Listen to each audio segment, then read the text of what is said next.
Senator Carr.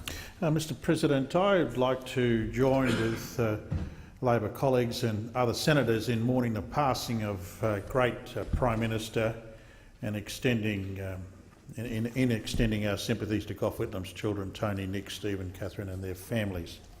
This is an important recognition of a person of great importance to this country, and as a consequence I think it is appropriate to make a more substantive contribution on these matters. I don't often contribute to these condolence debates because it's so often difficult to argue much that's different from what's been said, but I do think on this occasion it does require a more significant intervention. Gough Whitlam was first and foremost a Labor man. He was a great Australian Social Democrat. And as Manning Clark, a contemporary of Whitlam, observed, too often in this country we have seen the society divided between those who are engaged in public life as either enlargers or straighteners. And it's no doubt in my mind that Whitlam was one of the great enlargers of life for the people of this country. He demonstrated just how important it is to understand that politics is a long game. He, of course, should be stated for the obvious that it's very important to reassert just exactly what he was about and why he was about those causes. It sometimes happens that when a great national leader dies, many rush to claim his or her legacy, and including, unfortunately, I think some that have done so for opportunistic and deceptive reasons. Now, I don't refer to those on the other side of the chamber on this occasion, despite their different assessments of the Whitlam era. It'd be, I think acknowledged by members of the government that Whitlam and his government transformed Australia for the better. And contributions to this condolence motion I think have highlighted, and I think it's similar in the House of Representatives, highlighted the proposition that, and in fact refuted the accusation that politics is always marked by partisan rancour, and that in this country it lacks generosity of spirit. And the condolence motion of this type has, I think, demonstrated that there's a much bigger question here for us to consider. And it seems to me that the issue here about what is the role of the great man in politics is one of those questions. Can the role of the individual be entirely separated from the mores, from the habits of thought and the events of their time? It may well be one of the great defining qualities of great political leadership is the ability to unchain a society from its past. And I think that in its essence epitomises Whitlam's greatness. Now, I'm of that school of history that says that men make their own history. And of course, the quote is actually from the 19th century. Of course, that refers to women. But they do they do not make it as they please. They do not make it under self-selected circumstances, but under circumstances existing already, given and transmitted from the past. And the reference there is to the 18th Premier of Louis Napoleon. The question of leadership has played a pivotal role in Australian politics because it helps us define a party. And for many people, the leader is seen as the person that interprets the party to the public at large and is seen as a representative or as an interpreter, as I say, a representative of the movement, interpreter of what that movement stands for that rests behind that political party. And that's why I say it's important to appreciate what it was that Whitlam stood for and why. What does it mean when we talk of him as a social democrat? It means, to begin with, that Whitlam understood what that great sociologist Harold Laswell meant when he wrote during the Great Depression that politics is a fight over who gets what, when and how. Whitlam understood that the winners in that fight were all too often could wield disproportionate power and influence because of the wealth they possessed, whether inherited or acquired, and the privileges that their wealth bestowed. I think Senator Faulkner made the point. He personally could have gone on and had a different life, but he understood that principle and stood against championing the cause of inherited wealth and privilege.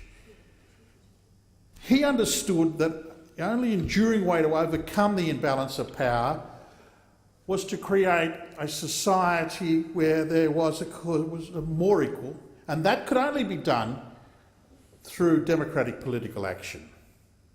The aim of political action and the reason for it was to take to take up the necessary political leadership was, as he saw it, to build a majority for change. I think reform is a much abused word in this country. He was genuinely a reformist social democrat who sought to actually win a majority of people for this country to build a better society. That's the mission he set for himself and the Labor Party. And that's clearly what he sought to achieve, not just while he was in Parliament, but beyond his work in Parliament. He saw politics as noble, although he saw Parliament as the primary arena of struggle to create that new society. In so doing, he inspired a generation of activists that clearly opposed the stultification of that Menzies white picket fence stupor.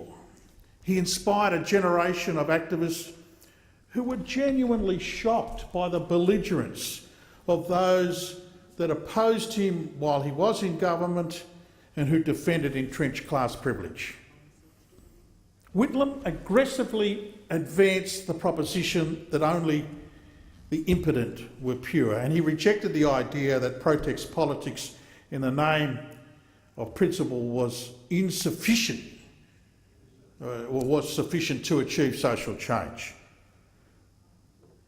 He, of course, in that process had quite an ambivalent attitude, he drew an ambivalent attitude from the Victorian left. And Senator Faulkner made reference to the position, the ideological position of many in the left in Victoria in the 1960s. In fact, there was incredible hostility to him. It's one of these points that gets overridden these days when there's a conversation about the Whitlam legacy. The ambivalence towards Whitlam, I think, expressed in the relationship through Jim Cairns, who was always, as I say, he was a champion of the Victorian left, and of course the relationship was not always a steady one.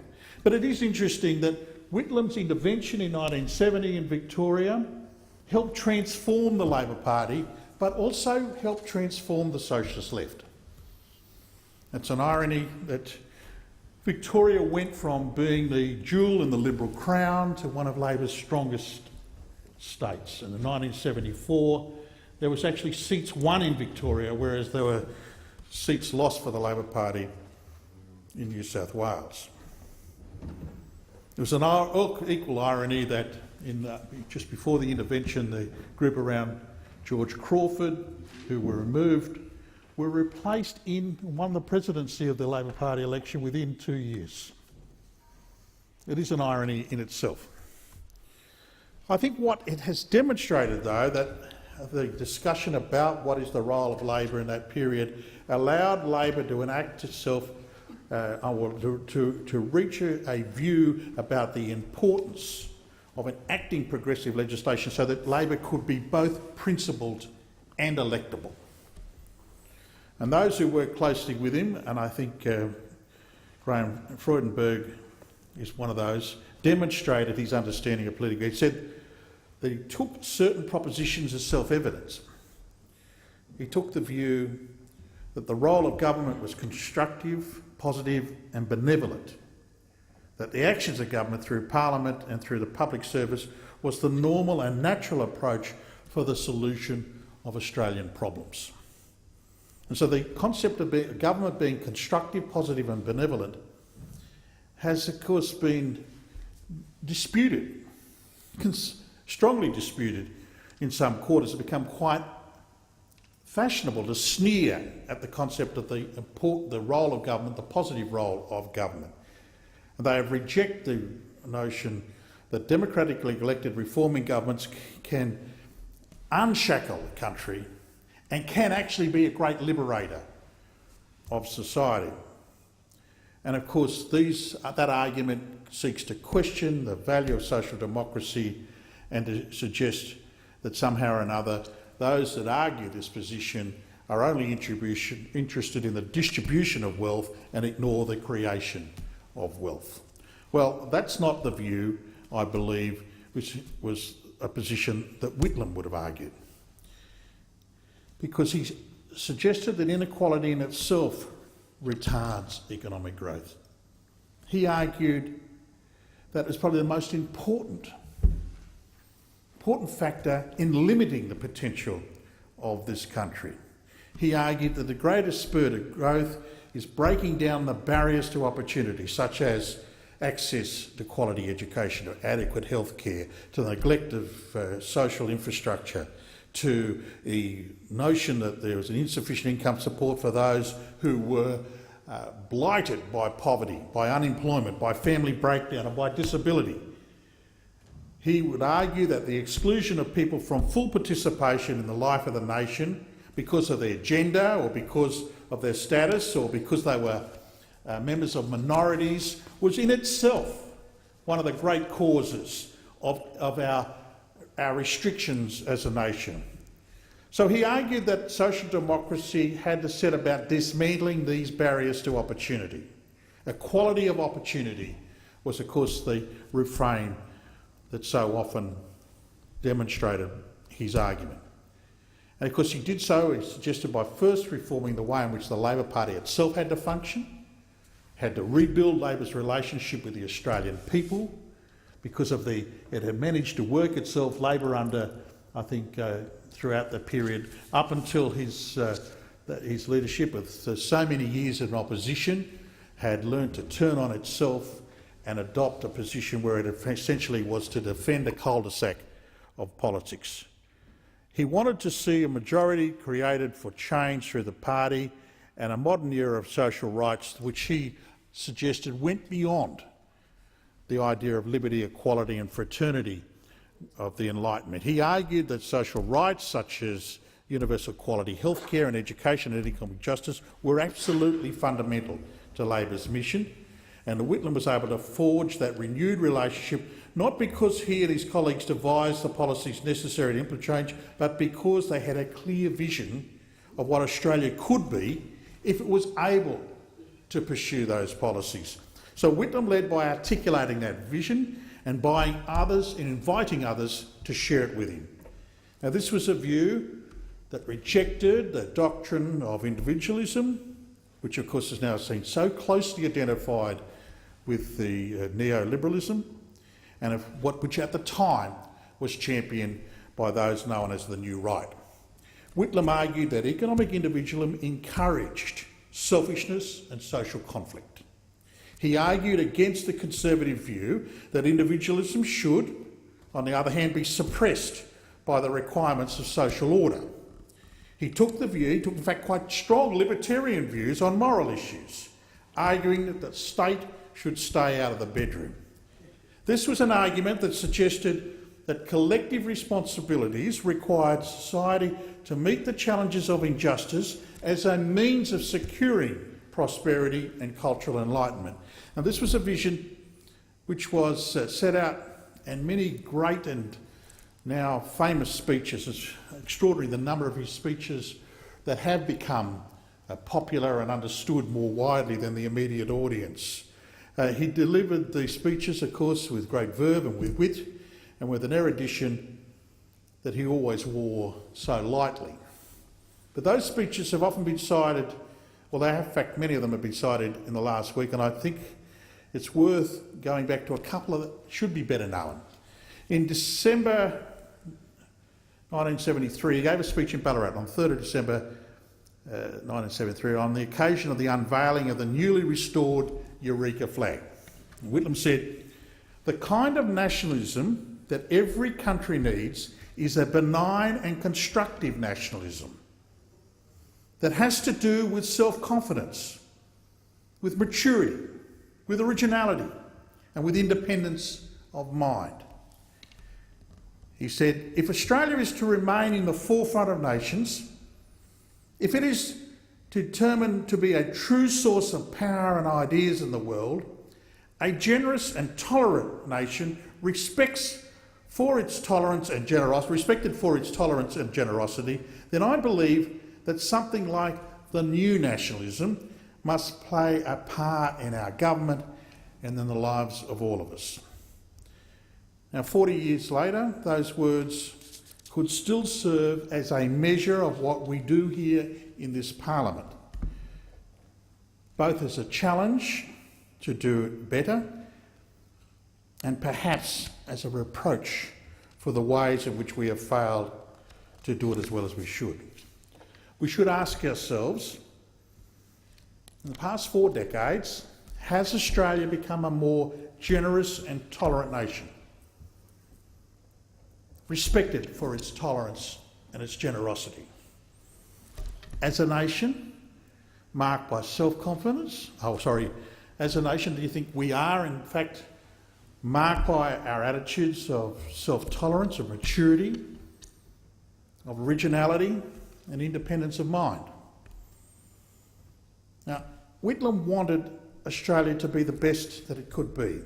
He was not afraid to dream large for this country, and because he spoke about politics in that way, he sparked a ferment of ideas and debate. Whitlam put the social democratic agenda at the centre of national aspirations, and thus he was able to present himself as a modern Labor leader, but he was also a very traditional one. The vision he held out evoked and resonated with Ben Chifley's Light on the Hill, and an even older image cherished by Labor movements around the world, and that is the concept of building the New Jerusalem. And those of us who have reached maturity during the Whitlam's tenure have never forgotten the ferment of that time. We have not forgotten either the way in which that government was torn down.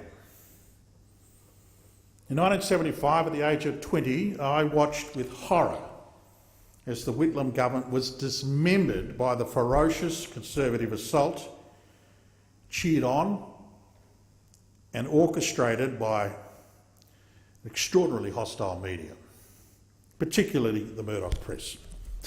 That was in itself an irony, given the role that Murdoch himself had played in Whitlam's election.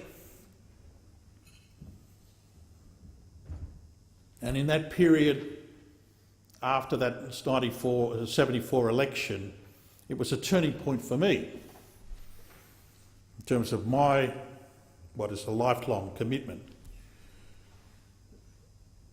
to the Labor Party as a result of those events. It was clear that the establishment in this country in the 1970s would never accept the legitimacy of a Labor government.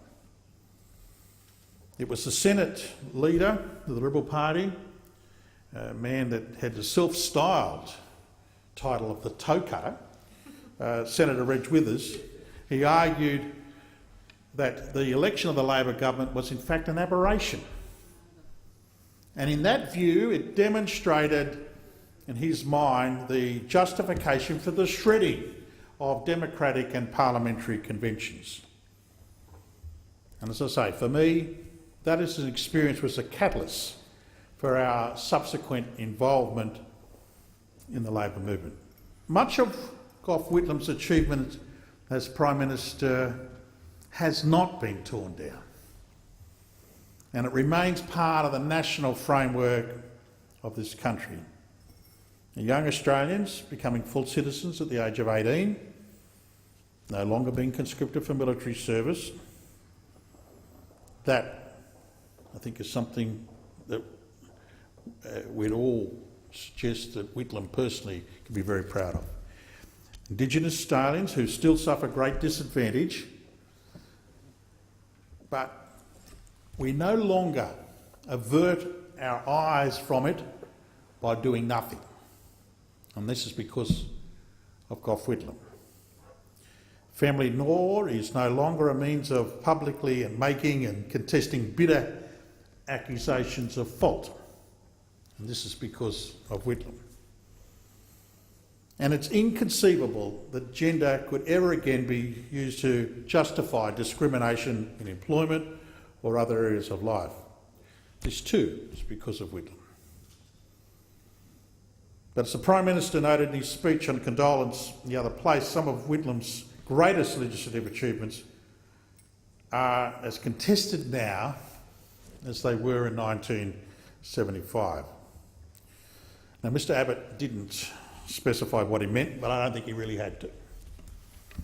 The Parliament has before it legislation that would see an end to universal free access to primary health care and exclude many areas of access to universal university education because of people's ability to pay. The fight still is about who gets what, when and how. And those of us that seek to be the bearers of Whitlam's legacy, the sharers of his vision of a social democratic Australia, won't abandon that fight. And we will not allow the restoration of the barriers to inequality of opportunity to be removed. And that's, as Whitlam declared in 1972, we believe that a student's merit rather than a parent's wealth should decide who should benefit from the community's vast financial commitment to tertiary education. And in launching Labor's campaign, he placed that belief in a wider context, and I think it's worth repeating the remarks that Senator Faulkner made here. In that great speech where he said, our program has three great aims. They are to promote equality, to involve the people of Australia in the decision-making processes of our land, to liberate the talents and uplift the horizons of the Australian people, and we want to give a new life and new meaning in this nation to the touchstone of modern democracy, to liberty, equality and fraternity. Gough Whitlam knew there was a direct connection between liberating people's talents and uplifting horizons. He knew that you cannot raise the horizons of a nation while the talents of individuals are locked up, while they are denied opportunities to participate fully in the life of the nation because of income or other barriers to equality. The agenda for the nation that Gough Whitlam set down in his Bankstown Civic Centre in 1972 still lives, even though the man who proclaimed it does not. He's passed the torch which burns brightly and will not be extinguished.